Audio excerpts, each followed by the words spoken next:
Chef Feker, and it's not going to be that big a deal. Here, I'm bringing back the 4 forks that I've used before. We are missing silverware at El Mito because of this woman right here. There's probably a lot of people at your restaurant that are like, forks in this place? I'm sorry, you only eat with... Yeah. No. When he comes here, he brings forks, and I take his forks. No, I didn't take them from the restaurant. That's why I love her honesty. I know. Nicole would give you back hers, but she wants to use it today. Yeah, that's right. This one. This is about brunch. This is one of the dishes we have. I've talked about this before. We have this global approach to brunch items at El Mito. This is one of those that Maricela, my wife, this is one of her favorite, and this is from Mexico. So what I'm going to do, I'm going to show you first the most important part of this, and anything that you do is sauce and salsas. So I'm going to make you a beautiful salsa verde, which means green sauce, and it's usually made for enchilada.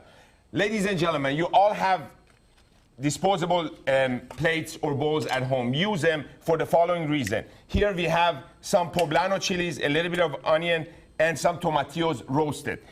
In the roasting process, we remove the water content while intensify the flavor.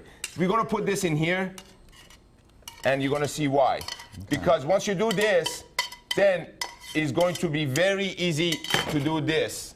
And we're gonna take the blender, you're gonna fold this over, and the whole thing is gonna go in there, and you're not gonna make any mess anywhere, worrying, how am I gonna get this in there? Like a little there you go. Exactly. Are you gonna let Rob run the blender? I would love that. Trust I would love that. Hold on, I gotta put these two in there. We have what's that? A chile ancho, which is the same as that green poblano roasted, and a chile guajillo. Guajillo. Say that 3 times fast. I was just going to say, you know, we do this show in English. Now, go ahead. One more thing I want to show you, Rob. Before you turn this on, pulse it a few times slowly like this, then turn it on, and I'm going to tell you why.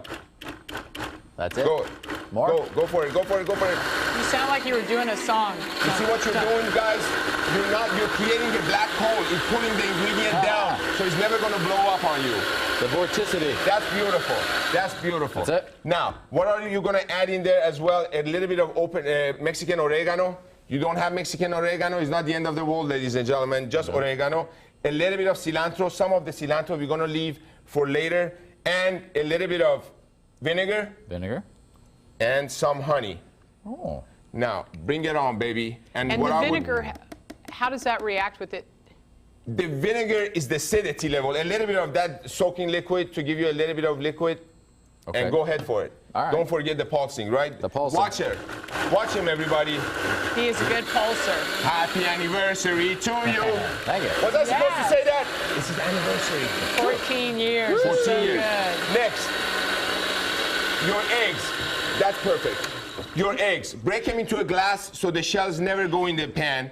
And then you drizzle a little bit of olive oil in here for me. Yes, sir.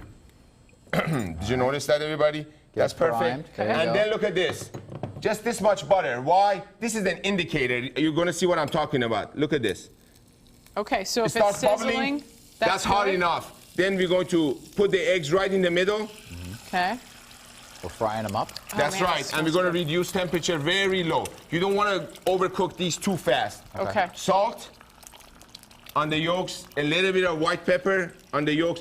Especially when you're doing eggs for kids, everybody at home, use white pepper. You're going to get the pepper flavor. They're not going to say, Mom, what's that? That's true. They do not want the black speck. speck, so use the white. Yeah, when we come back, I'm going to put all of this together. Tortillas, crisp, by ourselves, and when you come back, you're going to have some beautiful flavors, baby. Fekerized.